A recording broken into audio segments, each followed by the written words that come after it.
ఖచ్చితంగా రాబోయే రోజుల్లో ఇన్నాకడ ఈవిడేమో మీరు చుట్టం సూపుగా పిలిచారు. ఈవిడొచ్చాం ప్రతాప్ నాయన్ గారి కింద పోయి చేరుతుంది ఆవిడే. ఆ కుర్రోడిని ఏమన్నా పిలిచింది, పిలిచి ఈడు ఎమ్మెల్యే అంటుంది. ఆ కుర్రోడు వెళ్ళిపోగానే అడిగా, అమ్మా అది వయసు ఎంత అంట అని అడిగా. అన్నయ్య 14 అంది. ఫోన్లే 11 ఏళ్ళు ఇంకా ఏం పర్లేదు ప్రశాంతంగా ఉంటాడు. ఆడు మీదికి వచ్చేవాడికి ఈయన ఎమ్మెల్యేగా ఉంటాడు. ఇంకా ఆయనకి అర్థం పెట్టాడు. ఇప్పుడప్పుడే అర్థం పెట్టాడు. ఎవడు లేలే ప్రశ్న ఈయన 11 ఏళ్ళు ఎమ్మెల్యేగా ఉంటాడులే.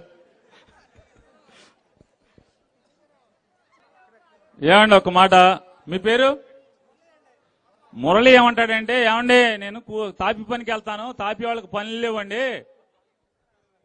ఇసుక రావట్లేదు, ఎత్తేస్తున్నారు మొత్తం అంతా ఎక్కడిదెక్కడో వెళ్ళిపోతుంది ఎట్టోకట్టు అన్నాడు. ఓరు అమాయకుడు, తాపి పని ఏంటారు బాబు, ఎవడికి పని ఉంది అని చెప్తున్నాను. ఎవడికి పని ఉంది? తాపివాడికి కాదు, ఏ అంగడోడికి పని ఉంది. బడ్డీ కొట్టేడుకుందా, సిగరెట్ కొట్టేడుకుందా, కిళ్ళి కొట్టేడుకుందా, చెప్పులు అమ్మేవాడుకుందా, బట్టలు అమ్మేవాడుకుందా, ఎవడికి ఉంది? సోడా కొట్టేవాడికి కూడా సోడాలు తాగట్లే ఎవడు డబ్బులు లేక. బెల్ట్ షాపులొక్కటి మాత్రమే వ్యాపారం ఉంది, బ్యాండీ షాపులొక్కటి మాత్రమే వ్యాపారం ఉంది.